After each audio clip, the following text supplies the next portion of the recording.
Welcome to Basic English by Sharat Sapkal. Friends,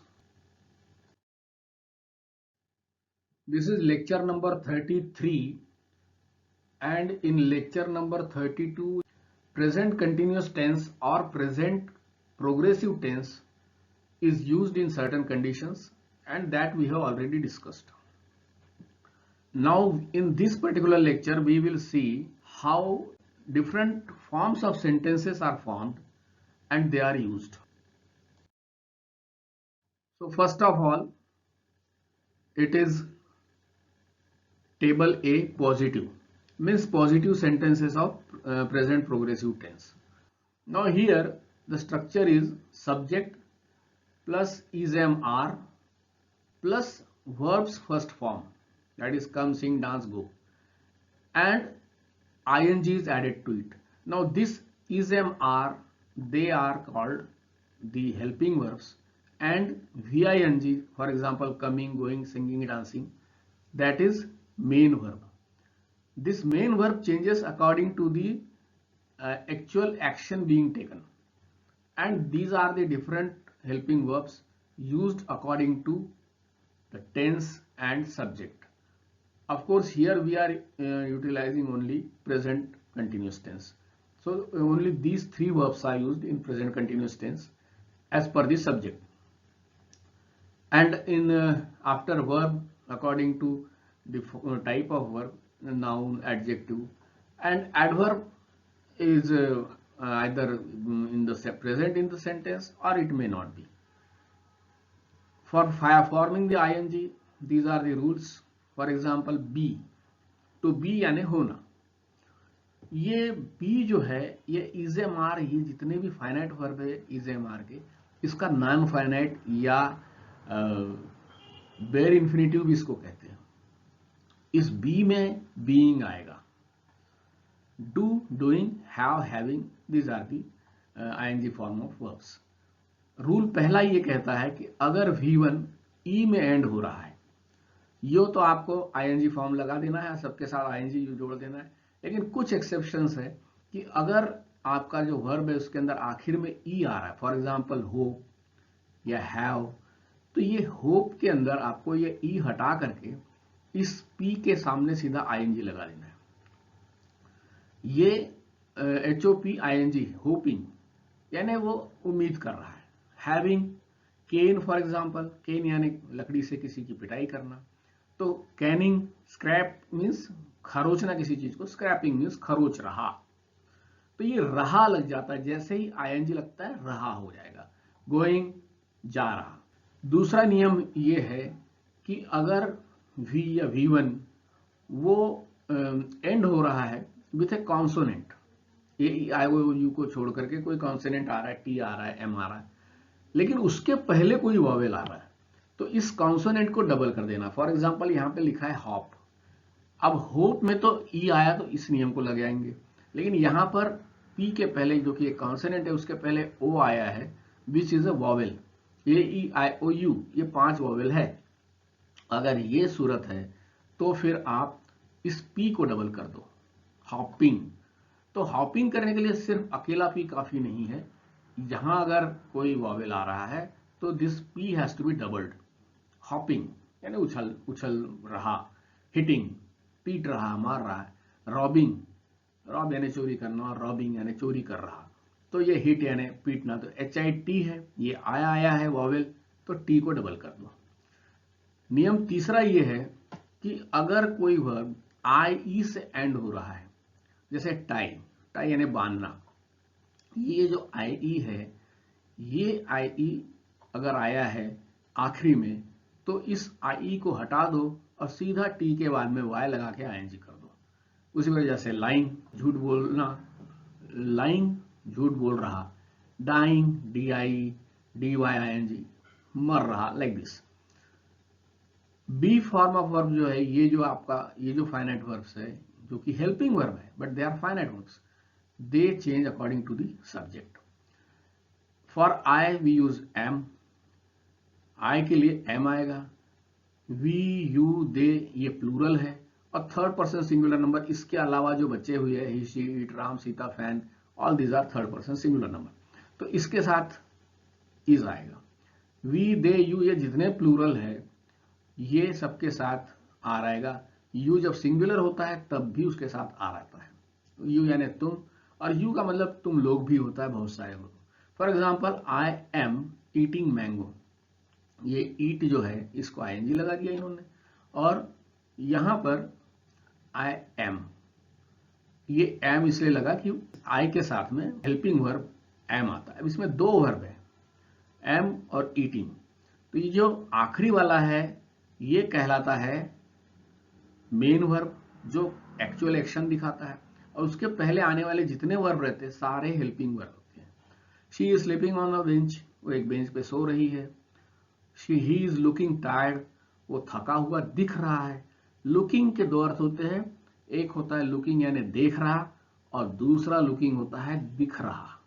मान लो ये होता है कि he is looking at that picture, तो वो उस पिक्चर के तरफ देख रहा है, लेकिन ही इज लुकिंग टायर्ड तो इसका मतलब होता है कि वो दिख रहा है हमको। ही इज लुकिंग हैप्पी मतलब वो खुश दिख रहा है।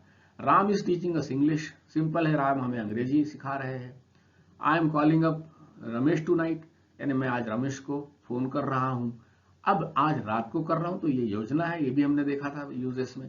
Children are going to school, बच्चे स्कूल जा रहे हैं। I am making the bed, to make the bed इसका मतलब होता है बिस्तर लगाना या बिस्तर ठीक करना। और she is doing the dishes, मतलब वह बर्तन धो रही है।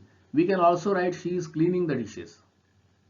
तो डूइंग द डिश, ये आपको लगेगा कि कैसे बर्तन कर रही है। यहां पर डूइंग द डिश का मतलब होता है बर्तन साफ करना।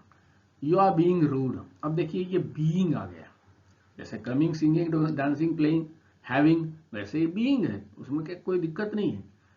तो ही इज बीइंग हो जाता है, क्योंकि ये जो नॉन फाइनाइट फॉर्म है या बेयर इन्फिनिटिव है, अस्तित्व दिखाने वाला, दैट इज बी, तो उसके साथ ही आईएनजी लगता है। तो you are being rude, you are being rude, being यानी तुम बदतमीजी कर रहे हो, तुम बदतमीज हो रहे हो। मान लो कोई आदमी बात कर रहा है आपसे और वो थोड़ी बदतमीजी कर रहा है, तो हम बोल सकते हैं ना कि जैसे तुम गर्म हो रहे हो भाई, तुम बदतमीज हो रहे हो, या तुम थोड़ा रूड हो रहे हो, ऐसा बोल सकते हो। भाई तुम्हारी बातों से ऐसा लग रहा है कि तुम वैसे बन रहे हो हमसे बात करते हुए। For example, she is being funny, वह मजाक कर रही है या वो मजाकिया हो रही है। मजाकिया हो रही है बात बात में, अब वो मजाकिया हो रही है, बात मामला इतना गंभीर है। They are being serious, they are being serious. अब आर का उच्चारण हम लोगों की सबकी आदत है, पूरा उसको आर बोलते, लेकिन इस र का उच्चारण जनरली नहीं होता है, तो उसको हम थोड़ा सा दे आर इस प्रकार से बोलते, दे आर बीइंग सीरियस। अगला समझ जाता है कि बीइंग आया, इसका मतलब दे आ ऐसा नहीं है, दे आर ही है। तो दे आर बीइंग सीरियस, वे गंभीर हो रहे हैं, यानी भाई वो गंभीर बन रहे कोई बात के ऊपर, और हम लोग उसको थोड़ा मजाक में ले रहे, इस प्रकार का कुछ इसका अर्थ होता है। अब जैसे देखिए, Ram is putting on the blue cap. अब टू पुट ऑन ये एक फ्रेजल वर्ब है। कुछ फ्रेजल वर्ब ऐसे होते हैं जो सेपरेबल होते हैं। तो इस फ्रेजल वर्ब में जैसा ये जो पोर्शन है पुट ऑन, तो पुट तो एक वर्ब है और उसके बाद में ऑन जाता है, जो जनरली एडवर्ब जैसी शक्ल होती है, but it is called as particle. तो खैर, Ram is putting on the blue cap का मतलब है, या Ram is putting on new dress का मतलब है राम अच्छे कपड़े, नए कपड़े पहन रहा है, या राम नीली टोपी पहन रहा है। अब ये पहन रहा है मतलब हो सकता है कि इस समय जब आप देख रहे हो राम को, that time he is wearing that cap. हो सकता है कि आज शाम के प्रोग्राम में वो पहन रहा है, ऐसा भी हो सकता है, योजना भी हो सकती है, एनीथिंग कैन बी। तो baby is crying out loudly, या क्राइंग आउट लाउड। तो यहाँ पे baby is crying out loud, यहाँ निश्चित रूप से ये है कि ये क्राइंग का मतलब अभी बच्चा रो रहा है, अभी जोर जोर से रो रहा है। लाउड मीन्स जोर जोर से, लाउडली भी कह सकते हो। It is raining now, it is raining now, now से समझ में आ रहा है आप साफ कि भाई बारिश हो रही है और अभी हो रही है। We are going on holiday tomorrow, एक योजना बताई जा रही है, तो हम कल छुट्टी पर जा रहे हैं। We are going on holiday tomorrow. अब देखिए बी टेबल, जो सेकंड टेबल हम लेते हैं, इनको इतने सारे टेबल किसी किताब में वगैरह नहीं लिखे रहते, लेकिन मैं जस्ट इसको थोड़ा सा आपको एलेबोरेट करने के लिए कर रहा हूं। यहां पर हम जो ऊपर हमने देखा कि वह खेल रहा है, तो यहाँ पर सिर्फ प्रश्न पूछा जाएगा कि क्या वह खेल रहा है, क्या तुम आ रहे हो, क्या वह डांस कर रही है। तो इस प्रकार के सेंटेंसेस में जहाँ क्या पहले आता है, जो ये हेल्पिंग वर्ब है आर, इज, एम, ये पहले आएगा, उसके बाद सब्जेक्ट और उसके बाद में जो मेन वर्ब है उसकी आईएनजी फॉर्म। तो ये इस प्रकार की रचना होती है। Are they playing cricket, are they playing cricket यानी क्या वे क्रिकेट खेल रहे हैं। इज ही लर्निंग मैथमेटिक्स, क्या वो गणित सीख रहा है। आर यू कमिंग टुमारो, क्या तुम कल आ रहे हो। क्या आप उसे स्टेशन से उठा रहे हो, मतलब स्टेशन से पिकअप कर रहे हो। स्टेशन से उठाना मतलब कोई कंधे पे उठाना नहीं, उसको ले रहे हो किसी गाड़ी में, ये जैसे भी। Are you picking her up from the station. अब देखिए पिकअप, ये एक सेपरेबल वर्बल फ्रेज है। तो इसमें क्या होता है कि जो जिस चीज को वो उठा रहा है या जिस चीज को ले रहा है साथ में, तो are you picking her up लेना पड़ेगा, ये हर बीच में आएगा। ये जो ऑब्जेक्ट है इस वर्ब का वो बीच में आएगा। Are you picking up her नहीं होगा, ये ध्यान में रखना, because this is a separable verbal phrase. और ये जो था पुटिंग ऑन, ये नॉन सेपरेबल है। हम यहां नहीं कह सकते कि Ram is putting the blue cap on, generally ऐसा कोई कहता भी नहीं। So are you picking her up from the station, यानी कि आप स्टेशन से उसे ले रहे हैं। Are you still working for the same company, क्या आप उस कंपनी के लिए अभी भी काम कर रहे हैं। ये पॉजिटिव का इंट्रोगेटिव था। ये देखिए थर्ड हमने क्या किया है कि सीधा अब इसी के सामने क्वेश्चन, ताकि एक सीक्वेंस में समझ में आ जाए। अब ये जो है, ये जो इंट्रोगेटिव है यस नो टाइप का, यस नो टाइप का जब भी इंट्रोगेटिव आएगा तो ये जो वर्ब है पहले आ जाएगा। ये जो हेल्पिंग वर्ब है ये पहले आ जाएगा, फिर सब्जेक्ट आएगा और फिर मेन वर्ब आएगा। यहां पर ये इनकी जोड़ी ऐसे टूटती है। आर दे प्लेइंग मतलब क्या वे पढ़ रहे हैं। इज ही लर्निंग, क्या वह सीख रहे हैं। अब इसी के सामने अगर WH लगा दो, ध्यान रखना क्या जब शुरू में आता है हिंदी के सेंटेंस, जैसे इसमें देखो क्या वे क्रिकेट खेल रहे हैं, क्या वह गणित सिखा रहा है, क्या आप कल आ रहे हो। यही क्या जैसे ही बीच में आएगा हिंदी के सेंटेंस में, तो ये रचना नहीं होगी। इस क्या का ट्रांसलेशन सीधा आएगा व्हाट। जैसे क्या वह खा रहा है, इज ही ईटिंग, लेकिन वह क्या खा रहा है, अब क्या आया है बीच में, तो व्हाट इज ही ईटिंग ऐसा आएगा। अब यहां देखिए इसी के सामने WH वर्ड लगा दिया। Why are they coming late, वे देर से क्यों आ रहा है। Why am I taking this much pain, मैं इतनी तकलीफ क्यों उठा रहा हूं। तो when is he handing over the bouquet to Ram, वो कब बुके कर रहा है हैंड ओवर राम को, वो राम को कब बुके देगा, भाई हम लोग तो कब से इंतजार कर रहे हैं। एट व्हाट टाइम, आप वेन की जगह इसको थोड़ा सा ऐसा भी फैला सकते हो। At what time are you coming tonight, कितने बजे तुम आज आ रहे हो शाम को। With whom is she going to school, किसके साथ, with whom is she going to school, with whom। Why are you taking off the shoes, why are you taking off the shoes, तुम भैया जूते क्यों उतार हो। टू टेक ऑफ मीन्स उतारना, जूते हो, कपड़े हो, टोपी हो, और पुट ऑन मीन्स पहनना। व्हेन आर दे लिविंग, यहाँ लिविंग का मतलब होता है छोड़ना किसी जगह, जाना कहीं से। व्हेन आर दे लिविंग, वो कब जा रहे हैं भाई। What are you looking at, तुम क्या देख रहे हो। अब यहाँ देखिए ये क्या, क्या तुम देख रहे हो ऐसा नहीं आया, तुम क्या देख रहे हो। तो इसमें आप इसका ट्रांसलेशन करेंगे व्हाट पहले लाएंगे। What are you looking at, what are you looking at. तो ये चीजें थोड़ी सी ध्यान में रखना है। और नेक्स्ट जो है वो आपका निगेटिव। अब यहां हम निगेटिव शुरू कर रहे हैं। टेबल D चौथा, सब्जेक्ट बी का कोई फॉर्म और नॉट आ जाएगा। यहाँ देखिए फिर अगेन इसको सेपरेट कर दिया, ये बी और VING के बीच में नॉट घुस गया। अब बाद में जैसा है वैसा। They are not working hard, they are working hard, not डाल दो, आर और वर्किंग के बीच में not. They are not working hard, we are not going for morning walk daily, हम भाई रोज सुबह की सैर के लिए नहीं जा रहे। She is not learning yoga, वह योगा नहीं सीख रही है या योग नहीं सीख रही। He is not coming tonight, वो आज शाम को नहीं आ रहा है या रात को नहीं आ रहा आज। He is not bringing up the children properly. अब यहां देखिए bringing up, to bring up, ये भी नॉन सेपरेबल वर्बल फ्रेज है। कुछ वर्ब सेपरेबल होती है, कुछ नॉन सेपरेबल होती है, और कुछ वर्ब ऐसी भी होती है जो सेपरेबल और नॉन सेपरेबल दोनों तरीके से इस्तेमाल की जा सकती है। ही is not bringing up the children properly, मतलब वो बच्चों की परवरिश ठीक से नहीं कर रहा है।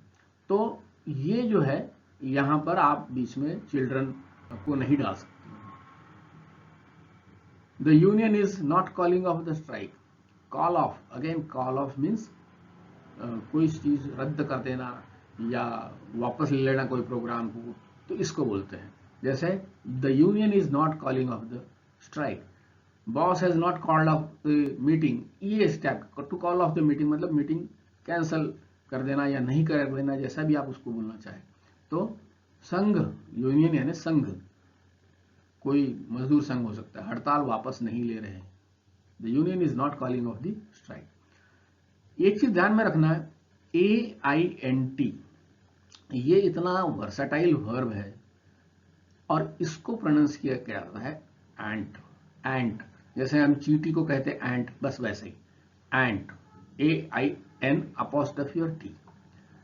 ये कॉन्ट्रैक्शन एम नॉट के लिए, जैसे आई एंट कमिंग मतलब मैं नहीं आ रहा हूं। इज नॉट के लिए शी इज नॉट कमिंग, तो शी एंट कमिंग बोल सकते हो। Even they are not coming, तो उसको भी आप दे एंट कमिंग कह सकते हो।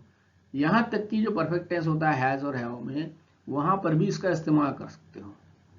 He has not done this, तो ही एंट डन दिस ऐसा हो जाएगा, लाइक दिस। उसी प्रकार प्लूरल के साथ हम कई बार ARENT ऐसा लगाते हैं। दे आरंट, ऐसा हमको बोलने का मोह हो सकता है, लेकिन आरंट ये नहीं बोलना है, इसको आंट से बोलना है। इसको एंट नहीं बोलना है, आंट बोलना है। They aren't, though it is looking like aren't but it is to be pronounced as aren't. ये negative inflection of verb to be है, होने जो वर्ब है उसका निगेटिव है। और ये सेकंड पर्सन के लिए यानी हर यू के लिए, अनेक लोग हो तो भी हम यू बोलते हैं, और सिंगल हो कोई दूसरा तो सेकंड पर्सन को हम हमेशा यू बोलते हैं। उसी प्रकार एम को हम निगेटिव में नहीं इस्तेमाल कर सकते। हम ये नहीं बोल सकते कि आई एमेंट कमिंग, दैट इज रॉन्ग। अपने को मुंह हो सकता है कि भाई ऐसा होना चाहिए, लेकिन इसकी जगह पर आप आंट इस्तेमाल कर सकते हो, या एंट का भी इस्तेमाल कर सकते हो, जैसे ऊपर बताया aren't means also am not. So aren't भी you can, if you are using the spelling ARENT then aren't कहना है, और आप AINT कह रहे हो तो एंट कहना है, बस इतनी। तो amn't I reading the newspaper, that is wrong. Simple ये बात बोलना है तो aren't I reading newspaper, correct. Ain't I reading newspaper, that is also correct. ये थोड़ा नियम आपको याद रखना पड़ेगा। अब डी के बाद ई, अब इसमें फिर वही बात कि यस नो टाइप का जो इंट्रोगेटिव होता है, क्या तुम नहीं पढ़ रहे हो, क्या वह नहीं आ रही है, सो एंड सो। इसमें बी को पहले लाना है, इज एम आर को पहले लाना है, फिर सब्जेक्ट, फिर नॉट। तो are you not studying now, क्या तुम अभी नहीं पढ़ रहे हो। Am I not singing well, क्या मैं ठीक से गाना नहीं गा रहा हूँ। Is she not doing her homework, क्या वो अपना होमवर्क नहीं कर रहे। Are you not doing away with bad company, to do away with certain thing means उसको छोड़ देना। To do away with bad company मतलब गलत संगत से मुक्ति पाना या गलत लोगों से अपना पीछा छुड़ाना। आप आर यू नॉट भी बोल सकते हो, aren't you doing away with bad company भी कह सकते। Are you not taking singing class, to take singing class का मतलब होता है किसी क्लास को अटेंड करना, किसी एग्जाम को टेक करना। He is taking matriculation exam, तो टेकिंग इन वगैरह नहीं आएगा। टेकिंग का मतलब वो खुद परीक्षा दे रहा है, ध्यान में रखना। Teacher gives the test and student takes the test. हम लोग थोड़ा सा बोलने में अलग बोलते हैं, लेकिन टू टेक द टेस्ट मतलब टेस्ट में शामिल होना खुद एक प्रत्याशी के रूप में, और गिविंग द टेस्ट मतलब जो टीचर आपको टेस्ट देता है करने के लिए जो भी। Is PM calling on the president tonight, PM ये प्रेसिडेंट से छोटा होता है हमारे देश में, और PM जो है प्रेसिडेंट से मिलने जाने की बात हो रही है। PM जाएगा उसके पास। कॉलिंग ऑन का मतलब ये नहीं कि प्रेसिडेंट को बुलाना है। Is PM calling on the president tonight मतलब क्या प्रेसिडेंट से मिलने जा रहा है PM आज शाम को, ऐसा इसका अर्थ है, या रात को। Are you not eating breakfast, क्या तुम ब्रेकफास्ट नहीं खा रहे हो? Isn't she studying for her exam, क्या वह एग्जाम के लिए पढ़ नहीं रही है? इजंट, तो इसको जो है आप एंट भी बोल सकते हैं, एंट भी बोल सकते हो, इजंट भी बोल सकते हो। यहां आरंट नहीं बोलना है, इसको आंट बोलना है। आंट दे चेंजिंग राइट नाउ, क्या वो अभी बदल नहीं रहे, बदल रही नहीं है, मतलब क्या अपने आप को बदल नहीं रहे, ऐसा भी हो सकता है। और चेंज का एक अर्थ होता है कपड़े बदलना। तो इजंट शी कमिंग क्लोज या एंट शी कमिंग क्लोज, मतलब क्या वह नजदीक नहीं आ रहा है।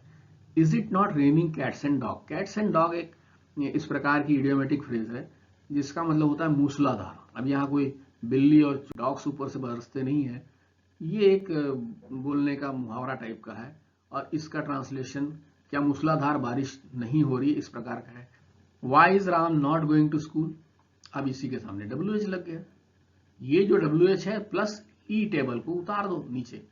अब ये जो था इसी के सामने WH, why is Ram not going to school, is Ram not going to school मतलब क्या राम स्कूल नहीं जा रहा है। Why is Ram not going to school का मतलब होता है क्यों राम स्कूल नहीं जा रहा है।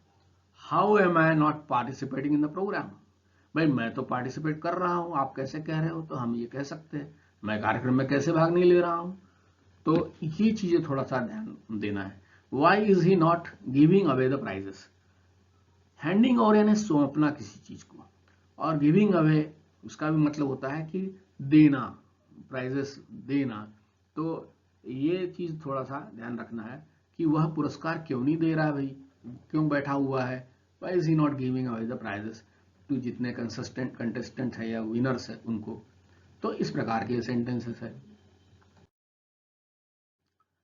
ये इंडिपेंडेंट मैंने एक बनाया है कि इसमें वाई व्हेन हाउ ऐसा नहीं हो करके, इसमें हु यानी कि सब्जेक्ट की इंक्वायरी, जो काम कर रहा है उसकी इंक्वायरी, या ऑब्जेक्ट की इंक्वायरी, या आर टुगेदर डिफरेंट कोई ऐसे sentences. For example, who is not reading the poem, कौन कविता नहीं पढ़ रहा है। Which boy is not coming in time, कौन सा लड़का समय पे नहीं आ रहा है। व्हाट इज बॉदरिंग यू, तुम्हें कौन सी चीज क्या परेशान कर रहा है। What is bothering, to bother मतलब टू ट्रबल का मतलब परेशान करना। व्हाट आर यू डूइंग, तुम क्या कर रहे हो। अगेन देखो हिंदी के सेंटेंस में क्या है, बीच में आया तो फिर व्हाट आ गया यहाँ शुरू में। विच या whose cow is grazing in my garden, अब देखो काउ के लिए हम हु नहीं लगा सकते, तो विच काउ यानी कौन सी गाय, लाल है काली है। हुज काउ किसकी गाय, किसकी गाय मेरे बाग में चल रही है भाई। With whom are you going to movie, with whom are you going to movie, तुम किसके साथ फिल्म देखने जा रहे हो। Who is standing by us, कौन हमारे साथ खड़ा है। बस ये सिंपल सेंटेंसेस है। What is he asking for, अब ऑब्जेक्ट की इंक्वायरी, हमने ऊपर के सेंटेंसेस में सब्जेक्ट और ऑब्जेक्ट की इंक्वायरी के सेंटेंस नहीं रखे हैं, सिर्फ एक्शन के बारे में, उसका समय, तरीका, ये पूछने की बात हमने की है। स्थान, what is he asking for, वह किस चीज की मांग कर रहा है, उसे क्या चाहिए।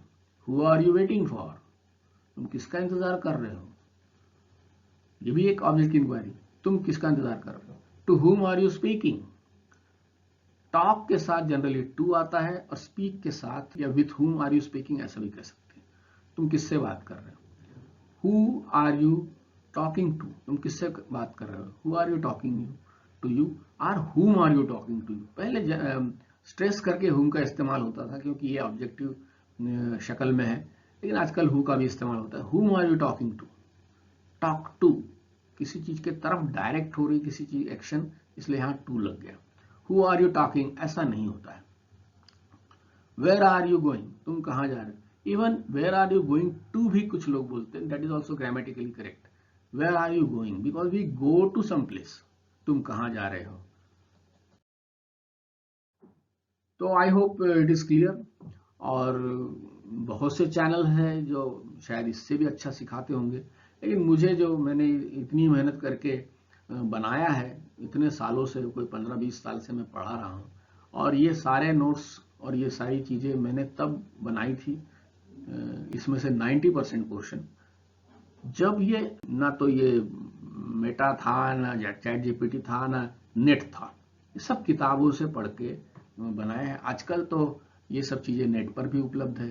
तो with this I conclude and thank you all. If you like these presentations, please subscribe to the channel.